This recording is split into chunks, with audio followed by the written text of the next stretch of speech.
ഇങ്ങനെ ധൃതി വെക്കാതെ കാര്യം പറ, കേൾക്കുന്നില്ല ശരിക്ക്. എന്നാ അവിടെ ഒച്ചപ്പാട്? തോമസ് അല്ലേ, എനിക്ക് മനസ്സിലായി. എങ്ങനെയുണ്ട് ബ്ലേഡ് കമ്പനിയൊക്കെ സുഖമായിട്ട് പോകുന്നുണ്ടോ? അതെയോ? ഓ, ഓഡിറ്റോറിയം കത്തിക്കൊണ്ടിരിക്കുക. ഞാൻ എത്രയും പെട്ടെന്ന് വന്നോന്നല്ലേ. എന്നെ പട്ടി വരും വെച്ചു പോയിക്കണപ്പോൾ നിന്നോട് 2000 രൂപ കടഞ്ഞു വെച്ചിട്ടിരിക്കുന്നോ? ഞാൻ അങ്ങോട്ട് പരിശീലല്ലേ നിന്റെ ഒരു കൊള്ളാമല്ലോ. വരാം. നിന്നോടല്ലടാ വരാമെന്ന് പറഞ്ഞാൽ ഞാൻ വേറെ ആളോട് പറഞ്ഞാൽ വെച്ചു പോടാ. ഒരു ഓഡിറ്റോറിയം 10 പൈസ തരികയല്ല. അവരെ കത്തിക്കൊണ്ടിരുന്നപ്പോൾ അവർ ആവശ്യം വന്നപ്പോഴത്തേക്കും ഇങ്ങനെയുണ്ടോ മനുഷ്യന്മാർ? നമ്മളിപ്പോൾ പൈസ എവിടെയെങ്കിലും ഒരു ഇച്ചിരി പൈസ എന്തെങ്കിലും കടോ എന്തെങ്കിലും ചോദിക്കണമെന്ന് കഴിഞ്ഞാൽ ഇങ്ങനത്തുള്ള ആൾക്കാരെ അടുത്ത് ചോദിച്ചു കഴിഞ്ഞാൽ അത് അവരല്ലേ തരണ്ടേ? പിന്നെ അവരെ തരണ്ടേ? നിന്നല്ലോ ഒരു ഇച്ചിരി തരാൻ. അല്ല, എൻ്റെ കയ്യിലുള്ള പൈസ ഞാൻ എൻ്റെ വീട്ടുകാർക്ക് കൊടുക്കണം. മനസ്സിലായല്ലോ സാർ. ഞാൻ ഡേഞ്ചറസ് TV എന്ന് വരുന്നതാണ്. എങ്ങനെ? Dangerous TV. ആയിക്കോട്ടെ. എൻ്റെ പേര് ഷിബു. TV കത്തിക്കൊണ്ടിരിക്കുക. സാറിൻ്റെ സാർ ഇമോഷണൽ ആകണ്ട. ഞാനൊരു അഭിമുഖം എടുക്കാൻ വേണ്ടി വന്നു. അപ്പോൾ സാറിനോട് ഞാൻ ചില കാര്യങ്ങൾ ചോദിക്കുകയാണ്. സാറിന് അതിന് വ്യക്തമായിട്ടുള്ള മറുപടി എനിക്ക് തരണം. അതെ, ഒരു അഭിമുഖം എടുക്കാൻ വേണ്ടിയിട്ടാണ്. എൻ്റെ പൊന്നെ, ഞാൻ ഇപ്പോൾ ഓഫീസിൽ പോകാനായിട്ട് ഡ്രസ്സ് ഇട്ടോണ്ടിരിക്കുവല്ലായിരുന്നു. സാർ ഈ തൊപ്പിയും ബെൽറ്റും വരെ വെച്ചാൽ വേണി ഇട്ടും. ഇല്ല, അതൊന്നും വേണ്ട സാർ. ഈ ഡ്രസ്സ് മതി. നാച്ചുറൽ ചോദിക്കണം. അവിടെ വല്ലവരും കത്ത് പിടിച്ചിട്ടുണ്ട്. ഇല്ല സാർ. വീട്ടിൽ ആരൊക്കെയാണ്? വീട്ടിൽ എന്ന് പറഞ്ഞു കഴിയുമ്പോഴത്തേക്ക് വീട്ടിൽ ഞാനുണ്ട്, പിന്നെ എൻ്റെ ഭാര്യയുണ്ട്, മക്കളുണ്ട്. അത്രയും. ഭാര്യയും മക്കളുണ്ട്. ഒരു കുട്ടിയും 2 ഭാര്യയും ഞാനും.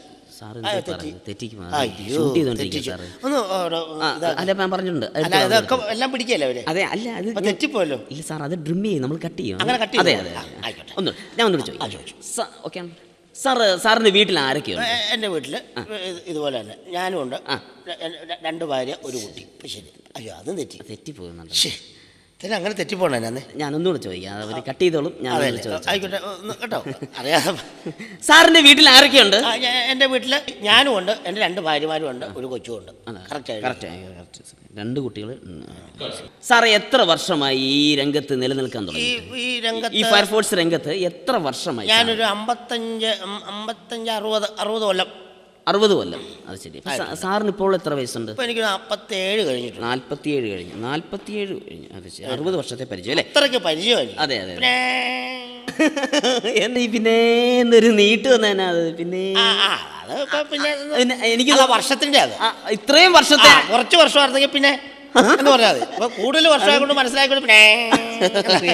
സാറേ, 1997 മാധ്യമങ്ങൾ സാറിനെ പൊക്കി വിവരിച്ചെഴുതിയൊരു സംഭവമുണ്ട്. എങ്ങനെ പൊക്കി എന്ന് പറഞ്ഞാൽ സാറിന്റെ സംഭവം ബൂസ്റ്റ് ചെയ്ത്, ആ ഫയർഫോഴ്സ് രംഗത്ത് സാറിനെ കുട്ടപ്പൻ എന്ന് പറഞ്ഞ ഒരാളിനെ അത്രമാത്രം ബൂസ്റ്റ് ചെയ്ത ഒരു ന്യൂസ് വന്നത്. അങ്ങനെ ഒരു ന്യൂസ് വന്നത് പറഞ്ഞു കൊടുത്തായിരുന്നു. അതെ, സാർ പറഞ്ഞു കൊടുത്തല്ല, അത് ആൾക്കാർ ക്രിയേറ്റ് ചെയ്ത് സംഭവം എടുത്തതാണ്. അങ്ങനെയാണോ? അതായത് ഒരു കുട്ടിയെ രക്ഷിച്ച സംഭവം. വെള്ളത്തിൽ വീണ ഒരു കുട്ടീനെ സാർ അതിസാഹസികമായിട്ട് രക്ഷിക്കുകയുണ്ടായി. സാർ അതെങ്ങനെയാണ് ആ കുട്ടീനെ എങ്ങനെയാണ് വെള്ളത്തിൽ വീണാനിടയായതും സാർ ആ കുട്ടിയെ രക്ഷിക്കാൻ ഇടയായതും എങ്ങനെയാണ്? ഇടയായെന്ന് പറഞ്ഞു കഴിഞ്ഞാൽ അത് ഇവിടുന്ന് രാഷ്ട്രപതി കൊണ്ടു തരുമല്ലോ. അതെ, അതാണ് ആ പേപ്പറിൽ ഉണ്ടായിരുന്നല്ലോ. ഇവിടെ ഉണ്ടായിരുന്നല്ലോ ട്രോഫി അല്ലേ? ഒളിഞ്ഞു പോയിക്കോണം. അതെ. ആ കുട്ടി എങ്ങനെയാണ് സാർ ആ വെള്ളത്തിൽ വീണത്? വെള്ളത്തിൽ വീണത് എങ്ങനെയാണ്? ആ കുട്ടി വെള്ളത്തിൽ വീണു. എന്നിട്ട് അതെന്നാ ചോദ്യം ചോദിക്കണേ? കൊച്ചു വെള്ളത്തിൽ ചാടി എങ്ങനെയാന്ന് എനിക്കറിയാം. ഞാൻ ഓഫീസിലിരിക്കണ എന്നോട് വന്നിട്ട് കൊച്ചു വെള്ളത്തിൽ ചാടി എങ്ങനെയാന്ന് ചോദിച്ചാൽ അങ്ങനെ അതെങ്ങനെ ചെന്ന് ചാടി? ആ കൊച്ചിന് ഒരാവശ്യമില്ല, അവിടെ നിന്ന് കളിക്കേണ്ട ആവശ്യമുള്ളൂ. മനുഷ്യനെ ചുറ്റിക്കാൻ വേണ്ടിയിട്ട് ചെന്ന് വെള്ളത്തിൽ ചാടുക. ആ കൊച്ചി ഞാൻ ചെന്ന് നോക്കുമ്പോ കുറെ ആൾക്കാരും ഒക്കെ കുളത്തിന്റെ വെള്ളത്തിൽ കിടക്കുന്നു. ഒരു 8-9 ആള്, ഒരു 10 ആള് വെള്ളമുണ്ട്. എന്റെ അളവ് ഓർമ്മ ശരിയാണെങ്കിൽ ഒരു 10 ആള് വെള്ളം വരും. 10 ആള് വെള്ളം. ഈ വെള്ളത്തിൽ സാർ അതിസാഹസികമായിട്ട് ഇത്രയും ആൾക്കാർ ചുറ്റി നിൽക്കുമ്പോൾ സാർ അതിസാഹസികമായിട്ട് രക്ഷിക്കാൻ ഇടയായത് എങ്ങനെയാണ്? അങ്ങനെ രക്ഷിക്കാൻ ഇടയായെന്ന് പറഞ്ഞു കഴിഞ്ഞാല് നമ്മുടെ ഇങ്ങനെ കാലുവെക്കുന്നതിന് കുഴപ്പമില്ലോ. അതിനെന്താ സാറിന്റെ വീട്ടില് ഈ സ്റ്റൂളിൽ ഇഷ്ടം പോലെ ഇരിക്കാമല്ലോ, ഇങ്ങനെ വെക്കും ഇടയ്ക്ക്. അതെയല്ല. അപ്പൊ ആ കൊച്ചിങ്ങനെ വെള്ളത്തിൽ കിടന്നുകൊണ്ട് ഇങ്ങനെ മറിയുന്ന സമയത്ത് ഒരു 100-500 ജനം ഇങ്ങനെ വന്ന് ചുറ്റും ഇങ്ങനെ നിന്ന് നോക്കി വയ്ക്കും. അതെ. ഞാനും ഇതുപോലെ ചെന്ന് ഞാൻ ഇങ്ങനെ നോക്കി കഴിഞ്ഞപ്പോൾ കൊച്ചു വെള്ളം കുടിച്ചോണ്ടിരിക്കുന്നു. ആരും ഭയക്കുന്ന ആ കുളത്തിലേക്ക് സാർ അതിസാഹസികമായിട്ട് ഈ ചാടാനുണ്ടായ സംഭവം എങ്ങനെയാണെന്ന് അതൊന്നും അല്ല എനിക്ക്. പിന്നെ കൊച്ചിനെ എടുത്ത് കയറി ധീരതയ്ക്ക് ഉള്ള അവാർഡും കൊണ്ട് തന്നു, അതൊക്കെ ശരി. അതെ. പക്ഷെ ഇപ്പോഴും എനിക്ക് അറിയാൻ പാടാത്ത രസം, എല്ലാവരും നോക്കി കണ്ടോണ്ട് നിന്ന പോലെ ഞാനും ഇടയ്ക്കും എല്ലാവരും തട്ടി മാറ്റി ചെന്ന് നോക്കിയേ ശരിയാ നോക്കി. പക്ഷെ അതിനകത്ത് ഏത് നാറിയാ എന്നെ പിടിച്ച് തള്ളിയിട്ടെന്നാ ഇപ്പോഴും എനിക്ക് അറിയാൻ പാടാത്ത. ശരി സാറ് അങ്ങനെയോ ആ കൊച്ചിന്റെ കുഞ്ചിക്ക് പിടുത്തം കിട്ടി, ഞാൻ കയറി പോന്നു. ഞാൻ കിടന്ന് ഞാൻ ഉണ്ടായിരുന്നേ, അപ്പൊ കണ്ടായിരുന്നെങ്കിൽ ഞാൻ കത്തിച്ചു കളഞ്ഞ. എന്തായാലും അത് രാഷ്ട്രപതിയിൽ നിന്ന് വലിയൊരു കിരീടം മേടിക്കാനിടയായി ഭാഗ്യം ഉണ്ടായിരുന്നു സാർ. ഞാൻ കിരീടം ഒന്നും അല്ല, ഇത്രയും പതയോ പതക്കെ പതക്കോ ഒരു സാധനം സാറേ റിബണെ കെട്ടി തന്ന് ഇവിടെ തൂക്കിയിട്ടുണ്ടായിരുന്നു പിള്ളേരെ കണ്ടെടുത്തോണ്ട്. ശരി സാറേ, നമുക്ക് ഈ പോലീസിൽ ഇപ്പോൾ ആളെ എടുക്കുമ്പോൾ തന്നെ നമുക്കൊരു 3-4 വർഷത്തെ ട്രെയിനിങ് ഉണ്ടല്ലോ. അതിന് ഞാൻ എന്നാ വേണം? അല്ല, ഞാൻ ചോദിക്കുന്നത് പോലീസുകാരെ കാര്യം കൂടെ മുണ്ടി പോരുത്. അല്ല, ഞാൻ ഇതുപോലെ നമ്മളൊരു തൊഴിലിന് പോയി കഴിയുമ്പോഴത്തേക്കും ഉത്തരവാദിത്തമില്ലാതെ അല്ല, അതുപോലത്തെ ഒരു ഫയർഫോഴ്സും പോലീസും എന്നൊക്കെ പറഞ്ഞാൽ ഒരേ ഡിപ്പാർട്ട്മെന്റ് ആണല്ലോ സാർ. അങ്ങനെ ഡിപ്പാർട്ട്മെന്റ് ഒന്നുമല്ല, ഞങ്ങളുടെ വേറെ അത് പോലീസ് വേറെ. സാർ, ഞാൻ അതല്ല ചോദിക്കുന്നത്. സാറിന് ഈ ഫയർഫോഴ്സിൽ എത്ര വർഷം നമ്മൾ അതിൻ്റെ പീരീഡ് ഉണ്ടല്ലോ, ഇത്ര വർഷം ട്രെയിനിങ് പീരീഡ് ഉണ്ടല്ലോ, അത് സാറിന് എത്ര വർഷമാണ് സാറിൻ്റെ ട്രെയിനിങ് പീരീഡ്? ഒരു ട്രെയിനിങ് ഇല്ലാത്ത ഒരു സംഭവം ഉണ്ടെങ്കിൽ ഇതേ ഉള്ളൂ. ഏത് ട്രെയിനിങ് ഇല്ലാത്ത ഒരു ഇത് ഫയർഫോഴ്സേ ഉള്ളൂ.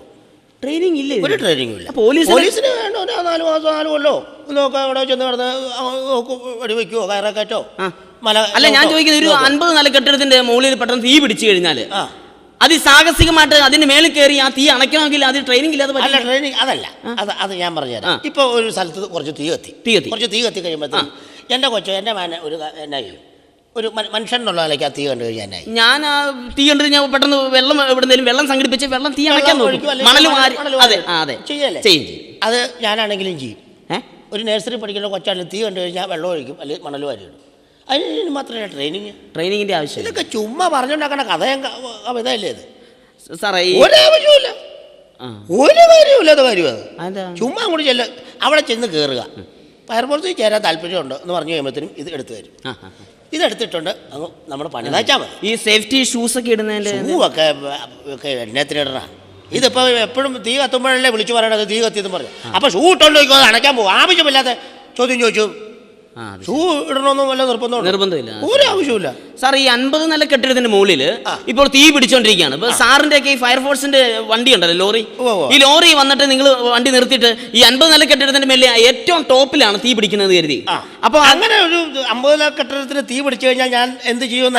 അത് നമ്മൾ എങ്ങനെയാണ് അത് 50 നില കെട്ടിടത്തിൽ തീ പിടിച്ചു എന്ന് കേട്ട് കഴിഞ്ഞാൽ അപ്പൊ തന്നെ എൻ്റെ വൈഫിന്റെ അനിയത്തിയുടെ ഒരു കൊച്ചുണ്ട്, അവനെ വിളിച്ചോണ്ട് വരും. അല്ല, അവൻ ഈ 50 നില കെട്ടിടത്തിന് തീ പിടിക്കണ കണ്ടിട്ടില്ല. ആദ്യം അതുകൊണ്ട് കാണിച്ചു, അവൻ്റെ ആഗ്രഹം സാധിച്ചോട്ടെ. കത്തട കത്തി പോട്ടെ, നമുക്ക് സാറേ. നമ്മുടെ വേൾഡ് ട്രേഡ് സെന്റർ തീ പിടിച്ചല്ലോ. തീ പിടിച്ചായിരുന്നോ? സാറൊരു അഭിമുഖത്തിൽ പറയുണ്ടായല്ലോ, വേൾഡ് ട്രേഡ് സെന്ററിന് തീ പിടിച്ച സമയത്ത് സാർ അവിടെ ഉണ്ടായിരുന്നെങ്കിൽ ആ തീ അണച്ചാനെ എന്ന് ഒരു അഭിമുഖത്തിൽ സാർ പറഞ്ഞു.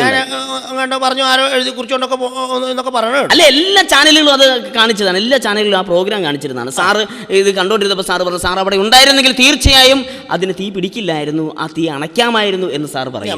അതെ, അതെ അതെ അതെ. സാർ, എന്താണ് അതിന്റെ സൂത്രവാക്യം? അവിടെ ഉണ്ടായിരുന്നെങ്കിൽ എന്നെ കഴിയുന്ന പോലെ അണച്ചാനെ എന്ന് സാർ പറഞ്ഞു. അതെ, ഞാനവിടെ ഉണ്ടാവണ്ടേ? അതെ, പക്ഷെ ഉണ്ടായിരുന്നെങ്കിൽ നമുക്ക് ഉണ്ടാക്കാറുണ്ട് സാറ്. പക്ഷെ ഉണ്ടാവണം. അമേരിക്കയിൽ പക്ഷെ ഉണ്ടായിരുന്നില്ല. അമേരിക്കയിൽ ഉണ്ടായിരുന്നില്ല. വേൾഡ് ട്രേഡ് സെന്ററിന്റെ അവിടെ ഉണ്ടായില്ലായിരുന്നു. ഉണ്ടായിരുന്നെങ്കിൽ നമുക്ക് ഉണ്ടായിരുന്നു. അതാ ഉദ്ദേശിച്ചത്. ഉണ്ടായിരുന്ന പോലെ ആയല്ലേ? അതെന്താ അങ്ങനെ ഉണ്ടാകാൻ പറ്റിയില്ലോ? ഉണ്ടാകാൻ പറ്റാത്ത ഇതില്ല. അതൊന്നും വേണ്ട, അത് തൂത്ത ഭാഷയാണ്. ശരി, ആദ്യം പറഞ്ഞിട്ട് അത് എനിക്ക് ധൃതിയുണ്ട്, പെട്ടെന്ന് ചോദിക്കുവാൻ. ഈ ഫയർഫോഴ്സിന്റെ വണ്ടിയുടെ പിന്നിൽ രണ്ടുപേരും ഇങ്ങനെ തൂങ്ങി പിടിച്ചു പോകുന്ന കാണാൻ. അതെന്താണ് അതിന്റെ സംഭവം?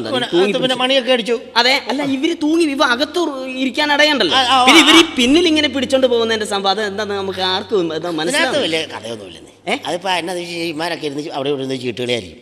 അപ്പൊ ഈ ഓഫീസിൽ എപ്പോഴും ഇരിക്കുന്ന ഞാനാണല്ലോ. അപ്പം ഞാൻ വണ്ടി എടുക്കുമെന്ന് പറയും. ആ വണ്ടി എടുക്കുമ്പോഴത്തേക്കും അന്നേരം ഇമാൻ ഈ മണിയുടെ വെച്ചായിട്ടുണ്ട് ഇമാനറിയണേ. അവരും ഓടി വന്ന സമയത്ത് ആ കിട്ടണെടുത്ത് കിടന്ന് തൂങ്ങി കിടക്കും. ചില കല്യാണ വണ്ടി കാണാൻ പറ്റില്ലേ, സ്ഥലം ഉണ്ടായിട്ടും വെറുതെ പെണ്ണുങ്ങളെ കാണിക്കാൻ വേണ്ടിയിട്ട് ഇങ്ങനെ തൂങ്ങി കിടന്നു. അല്ല, ഈ തൂങ്ങി കിടക്കുന്ന ആൾക്കാർ അത് എന്തെങ്കിലും നമുക്ക് അങ്ങനെ ഒരു ജോലി കിട്ടണം. ഇങ്ങനെ തൂങ്ങി കിടക്കാനായിട്ട് എന്തെങ്കിലും ജോലി കിട്ടണമെങ്കിൽ അതിന് എന്തെങ്കിലും മുൻ പരിചയങ്ങൾ എന്തെങ്കിലും വേണം. അങ്ങനെയുള്ളവർക്ക് ജോലി കിട്ടുമോ ഈ തൂങ്ങി കിടക്കൽ? പിന്നെ ഒന്നുമില്ല, വെറുതെ തൂങ്ങി കിടക്കണം. അതെയോ? വെറുതെ ഒരു തൂങ്ങി കിടക്കും. അനുഭവ പരിചയം? ഒരു അനുഭവമില്ല. ഈ മണി അടിക്കുന്ന സംഭവം ഈ വണ്ടിയിൽ ഇങ്ങനെ പോയി അതെന്താണ്? ഡ്രൈവർ അവിടെ ഇരുന്ന് ഓടിച്ചോണ്ടിരിക്കുന്ന സമയത്ത് ഇപ്പുറം ഇരിക്കുന്ന ആൾക്ക് എന്തെങ്കിലും ഇങ്ങനെ ചിലർ ഇങ്ങനെ തീപ്പെട്ടിക്കുള്ളി എടുത്ത് ഇങ്ങനെ എന്തെങ്കിലും ചെയ്യും, സിഗരറ്റ് കത്തിക്കും, ഇങ്ങനെയൊക്കെ ചെയ്യും. പെട്ടെന്ന് മണി ഒരു വള്ളി കിടക്കണോ അതേ പിടിച്ചിങ്ങനെ. പക്ഷെ ഇതിന് നമ്മൾ എപ്പോഴും ഈ പള്ളിയിൽ മണി അടിക്കുന്ന ആളല്ലേ, അവർക്ക് ഇതിന് ചാൻസ് ഉണ്ട്. കപ്പിയായിരുന്നു അവർ വരുവാണെങ്കിൽ നേരെ ഡ്രസ് പെട്ടെന്ന് ചാൻസ് ആണ്. അവർക്കൊരു ഒന്നും ചോദിക്കുവാനേ ഇല്ലില്ല, എടുത്തിട്ടോ പോകോ അടിച്ചോ. സാറിന്റെ ഇത്രയും വർഷത്തെ ഫയർഫോഴ്സ് ജീവിതത്തിനിടയിൽ മറക്കാൻ പറ്റാത്ത എന്തെങ്കിലും ഒരു അനുഭവം മറക്കാനാവാത്ത ഒരു സംഭവമുണ്ട്. എന്താണ്? പക്ഷെ അത് മറന്നുപോയി. മറന്നുപോയി. അല്ല, അതൊന്നുകൂടെ സ്മരണയിൽ നമ്മുടെ ഓഡിയൻസിന്, നമ്മുടെ പൊതുജനങ്ങൾക്ക് ഓർത്തോണ്ട് വരുമ്പോഴത്തേക്ക് മറന്നു. നമ്മൾ ഈ ഓർത്തോണ്ട് വരുമ്പോഴത്തേക്ക് മറന്നു പോകുന്ന സംഭവം എന്നെത്ര പറയണേ? ഓർക്കാത്ത സാധനം ഓർത്തു എന്ന് പറഞ്ഞാൽ ഓർത്തും കൂടെ ഓർക്കണോ? ഓർത്തോ? ഒരു ഓർക്കേണ്ട ആവശ്യമില്ല. ഓർക്കാവോ? ഉണ്ടോ? ഒന്നും ഓർക്കണ്ടത്. ഇതിന് ചുമ്മാ നമ്മളിങ്ങനെ ഓർക്കണം. സാറേ, കഴിഞ്ഞ ആഴ്ച ആലുവയില് തെങ്ങിന്റെ മേളിൽ ആത്മഹത്യ ചെയ്തല്ലോ, രാഘവൻ ചേട്ടൻ എന്ന് പറഞ്ഞ ഒരാൾ. ആത്മഹത്യ ചെയ്തില്ലല്ലോ, അല്ല ചെയ്യാൻ വേണ്ടി ശ്രമിച്ചു. അതെ, അടുത്ത ഏതായിരുന്നു? എപ്പോഴോ അത് തന്നെ. അയാളെ രക്ഷിക്കാൻ വേണ്ടിയിട്ട് ഫയർഫോഴ്സിന് സാറും സാറിന്റെ കൂടെ ജോലി ചെയ്യുന്ന ആൾക്കാരും കൂടെ, പിന്നെ ഞങ്ങളത് അവിടെ ഫോൺ വിളിച്ച് പറഞ്ഞത് ഞാൻ അന്നേരം ഉണ്ടായിരുന്നു. അതെ, അവരെ തന്നെ ഞങ്ങള് പോയത്. അതെ, അദ്ദേഹത്തെ രക്ഷിച്ച് നിങ്ങൾ സ്റ്റേഷനിൽ കൊണ്ട് പോലീസിൽ കൊണ്ട് കൊടുത്തു. അതിന്റെ തൊട്ടു പിന്നാലെ വീണ്ടും ഒരു 2 ഫയർഫോഴ്സിന്റെ വണ്ടി ചെന്ന് വീണ്ടും ആ സ്പോട്ടിലോട്ട് ചെല്ലേണ്ട കാര്യം എന്താ ഉണ്ടായില്ല? അതെന്താണ്? അത് മറ്റേ ഈ തെങ്ങ കയറിയവനെ ഇറക്കാനായിട്ട് ഒരു 3 ഫയർഫോഴ്സുകാർ കയറിയല്ലോ. അതെ, അവന്മാരെ ഇറക്കാനായിട്ട് 16 വരെ കൊണ്ടായിട്ട് വന്നു. ഈ താഴെ ഇറക്കാനായിട്ട് നമ്മുടെ ആൾക്കാരൊക്കെ. പിന്നെ ഒരു ഇതുമില്ല. അതല്ല വേണ്ടിയിട്ട് ഞാൻ പറഞ്ഞില്ലേ, ഇത് ചുമ്മാ നടക്കണ ലാല പഠിച്ച പിള്ളേരെ പിടിച്ചാണല്ലോ ഇതിനകത്ത് ആക്കണേ. അപ്പൊ ഒരു പരിചയവും ഇല്ലായിരിക്കും. ഒരു തെങ്ങ കയറാനോ ഒരു കവുങ്ങ കയറാനോ ഒക്കെ പഠിക്കണ്ടേ? അതിനൊന്നും ഇല്ലല്ലോ. വന്നത് ഇത് എടുത്തിട്ട് വരുമല്ലേ. പിന്നെ ഇത് പ്രത്യേകിച്ച് അലക്കേണ്ട ആവശ്യമില്ല. നമ്മുടെ ഇപ്പം കുളത്തിൽ ചാടി ഒരു താരത്തിനെ പൊക്കാനായിട്ട് പോവാണെങ്കിൽ നമ്മൾ എടുത്തിട്ട് ചാടും. വാഷ് ചെയ്തു കയറി വന്നു കഴിയുമ്പോഴത്തേക്കും ഉണങ്ങി വൃത്തിയായി. ഇങ്ങനെ തന്നെ ഇതുണ്ടല്ലോ. ഇന്നലെ വന്നിട്ട് ഊരിയിട്ടില്ല, തൊപ്പി മാത്രം ഊരി. സാർ, ഈ കളമശ്ശേരിയിൽ ഞാൻ എറണാകുളത്ത് നിൽക്കുമ്പോഴാണ് കഴിഞ്ഞ ബുധനാഴ്ച എറണാകുളം നോർത്തിൽ ഞാൻ നിൽക്കുമ്പോൾ. ബുധനാഴ്ചയാണോ? കഴിഞ്ഞ ബുധനാഴ്ച കൃത്യമായിട്ട് ഞാൻ ഓർക്കുന്നത്. സമയം ഒത്തിരി ആയി പോയാലോ? അല്ലല്ലോ, പോലെ ഈ ഒറ്റ ചോദ്യം കൂടി. കഴിഞ്ഞ ബുധനാഴ്ച ഞാൻ എറണാകുളം നോർത്തിൽ നിൽക്കുമ്പോൾ എറണാകുളം പാലത്തെ നോർത്ത് പാലത്തിന്റെ മേളിൽ കൂടെ ഈ വണ്ടി, നിങ്ങളുടെ വണ്ടി സാറിനെ ഞാൻ കണ്ടിരുന്നു. അതിവേഗത്തിൽ മണിയടിച്ച് അതിവേഗത്തിൽ ഏകദേശം ഒരു 8:55 ആയിട്ടുണ്ട്. രാത്രി ഒരു 8:55.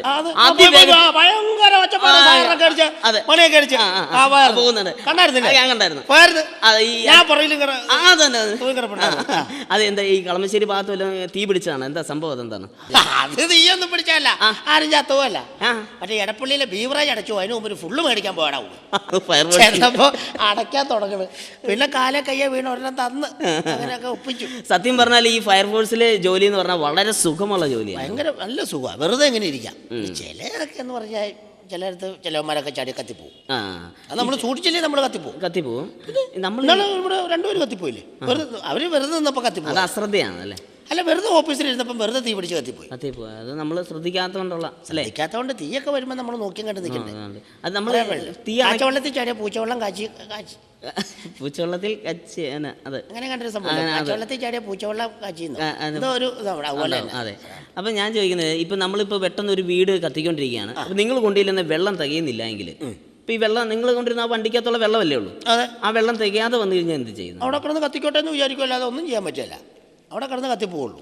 നമ്മളൊരു ലിമിറ്റുണ്ട്. എക്സാമ്പിൾ സാറിൻ്റെ വീടാ കത്തുന്നെങ്കിൽ? എൻ്റെ വീട് അങ്ങനെ കത്തുകയല്ലോ. എന്താണ് അത് ഞങ്ങൾ തീ കൂട്ടാറില്ല വീട്ടിൽ. കത്തിയല്ല, ചുമ്മാ നീ ആവശ്യമില്ലാത്ത ചോദ്യമൊക്കെ ചോദിക്കരുത്. നമുക്കുള്ളത് ചോദിച്ചാൽ പോലും. സാറിനപ്പോൾ ധൃതിയാണ്. വെറുതെ എനിക്ക് പോകണം, ഡ്യൂട്ടിയൊക്കെ അല്ലേ.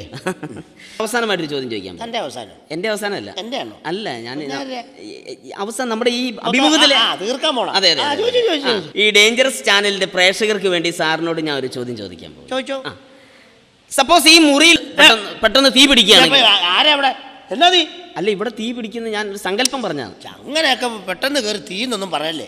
ഞാൻ ഒരു മറ്റേ ഫയർ ഉദ്യോഗസ്ഥനല്ലേ? അതെ. അങ്ങനെയൊക്കെ പറയാമോ? അതെ, അങ്ങനെ ഞാൻ പിടിച്ചു ഇത് കടത്തൂല്ലോ. കെടുത്തുന്ന കാര്യം അങ്ങനെ അത് ചോദിക്കേണ്ട രീതിയിൽ പെട്ടെന്ന് ഈ റൂമിൽ ഇവിടെ തീ പിടിക്കുമെന്ന് വെച്ചു. ഇവിടെ ഒന്നും തീ പിടിക്കുകയല്ലെന്ന് ഞാൻ പറഞ്ഞില്ലേ.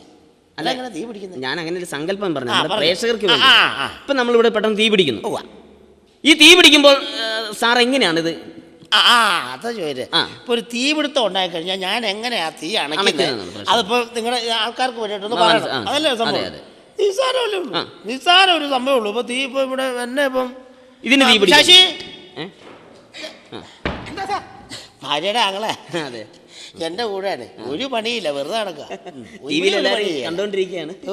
ആ ഓസ് നമ്മുടെ ഇതൊക്കെ ഓസൊക്കെ പെട്ടെന്ന് വേണേ. ഇനിയിപ്പോൾ ഇത് ചെയ്ത് കാണിച്ചു കൊടുത്തില്ല. നമുക്ക് ഇവിടെ ഈ ഭാഗത്ത് തീ പിടിക്കുന്നുണ്ട്. അപ്പോൾ നമ്മളിപ്പോൾ ഇതിന് തീ പിടിക്കാം. ഇതിപ്പോ ഒരു ചെറിയ അറിയാമല്ലോ. അതെ. നമ്മുടെ മറ്റേ അതിന്റെ ഓസ് എന്ന് പറഞ്ഞ ഒരു വണ്ണം കാണും. അത് തുണി പോലെ ഇങ്ങനെ മടക്കി വെക്കാം. ആ വെള്ളം വരുന്നതനുസരിച്ച് വീർത്ത് അതാ ഏറ്റവും രസം. അപ്പൊ ഈ വെള്ളം ടാങ്കിൽ നിന്ന് ഇങ്ങനെ തുറന്നു വിടുന്ന സമയത്ത് അതിങ്ങനെ നിവർന്നിങ്ങനെ ഈ പാമ്പ് വരുമ്പോ ചിരിച്ച് അത് കാണുമ്പോ ഞാൻ കിടന്ന് ചിരിക്കുന്നത്. ഈ അനാക്കോണ്ട സിനിമ കാണുന്ന ഒരു പ്രതീതിയാ ഈ സാധനം വെള്ളം വന്നുമ്പോ വീർത്ത്. അനക്കോണ്ടോന്നോ? മറ്റേ പാമ്പിന്റെ അതുപോലെ അതെന്തോ ആയിക്കോട്ടെ. നമ്മളിപ്പോ കാട് കയറിപ്പോയി ഇപ്പൊ നമ്മള് ഇത് ഇപ്പൊ ഇതല്ലേ, അപ്പൊ ഇതിന്റെ മറ്റേ തലയല്ലേ, ആ തല പൈപ്പിലേക്ക് ഘടിപ്പിച്ചു നോക്കോ. അപ്പൊ ഇപ്പൊ എന്നെ ഇവിടെ ഒന്ന് കത്തിക്കണേ. അപ്പം ഇത് കത്തിച്ചു. ഇത് കത്തൂല്ലോ. ഇത് ചെറിയ സാധനം കത്തിക്കാൻ പറ്റിയപ്പം അല്ല കുഴപ്പമില്ല. ഏതാ? അയ്യോ എന്താണ്? അല്ല കുഴപ്പമില്ല. ഇത് നമുക്ക് ഞാനല്ലേ ഇരിക്കുന്നത്. അല്ല അത് ഇത്രയും വലിയൊരു ഉദ്യോഗസ്ഥനിരിക്കുമ്പോൾ അവിടെ അല്ല അതെന്തിനാണ് നമുക്ക് പ്രോപ്പർട്ടീസ് ആയിട്ട് വേറെ എന്തെങ്കിലും ഉപയോഗിച്ചാൽ ഇതൊക്കെ എന്തോ എഴുതി വെച്ചിട്ടുണ്ടല്ലോ. അത് നമ്മുടെ മൊത്തം റിപ്പോർട്ടാണ് അതിൻ്റെ. ആയിക്കോട്ടെ, ഒരു പക്ഷേ ഇത് കുഴപ്പമില്ല. ഞാനല്ല പറയുന്നത്. ഇതിപ്പോൾ ഇതും കൂടെ ഇരുന്നോട്ടെ, എൻ്റെ കൂടെ റിപ്പോർട്ട് ഇരുന്നോട്ടെ. അല്ല ഇതിപ്പോൾ എന്നാ ചെയ്യാനാണ്? അല്ലെന്നേ അത് ഞാൻ കാണിച്ചു തരാം. ഇതിപ്പോൾ നിസ്സാരമായിട്ട് നമ്മളിപ്പോൾ ഒരു തീപിടുത്തം ഉണ്ടായിക്കഴിഞ്ഞാൽ ഇപ്പം നിങ്ങൾക്ക് വില കൊടുപ്പുള്ള ഒരു സാധനമായത് എന്ന് എനിക്ക് മനസ്സിലായി. അതെ. ഇപ്പം നമ്മളൊരു തീപിടുത്തം ഉണ്ടായിക്കഴിഞ്ഞാൽ തീപ്പെട്ടി ഇല്ലേ? ഉണ്ട്. ഇപ്പം നമ്മൾ അല്ല അത് കത്തിക്കരുത്. അല്ല കുഴപ്പമില്ല. അല്ല ഞാൻ പറഞ്ഞതേ നിങ്ങളൊന്ന് അടങ്ങിയിരിക്കും. ഞാനല്ലേ ഇവിടെ ഇരിക്കണേ. അങ്ങനെ കൂടെ അത് പറഞ്ഞ് ഇതുണ്ടോ? അല്ല സാർ അത് ഞാൻ പറഞ്ഞ ഇത് എൻ്റെ മനുഷ്യൻ നിങ്ങൾ കുഴപ്പമില്ലെന്ന് പറഞ്ഞില്ല. ഞാനല്ല പറയുന്നത്. ഇത് സ്ക്രിപ്റ്റ് അല്ല അതെന്ത് സ്ക്രിപ്റ്റാണ് ഞാൻ പറയാം. പറയട്ടെ. അത് ഇല്ലെന്ന് നിങ്ങൾ പേടിക്കണ്ട. ക്യാമറ എല്ലാവരും കണ്ടുകൊണ്ടിരിക്കുന്നതുകൊണ്ട് ഒരു കുഴപ്പമില്ല. ഇത് കത്തട്ടെ. ഞാൻ അല്ലല്ല ഞാൻ ഇല്ലെന്ന് പേടിക്കല്ലേ. എന്റെ കൊച്ചു ഇത് കണ്ടോ മൊത്തം കത്തി പോകുന്നുണ്ടോ? കത്തുന്നില്ല. കത്തട്ടെ. ഇത് കണ്ടോ? അതിന് ശശി ആ പൈപ്പ് വെള്ളം തുറന്നു വിടൂ. പൈപ്പ് തുറക്കും. പൈപ്പ്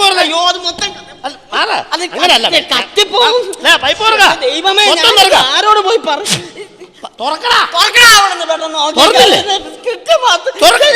തുറന്നില്ല. മുനിസിപ്പാലിറ്റി പൈപ്പല്ല, ഇതിനകത്ത് വെള്ളമില്ല. നിന്നെ ഓന്ത് കടിച്ച് ചാവൂടാ. കണ്ടോ? വെള്ളമില്ലാത്ത സമയത്ത് ഇങ്ങനെയും കിടത്താം.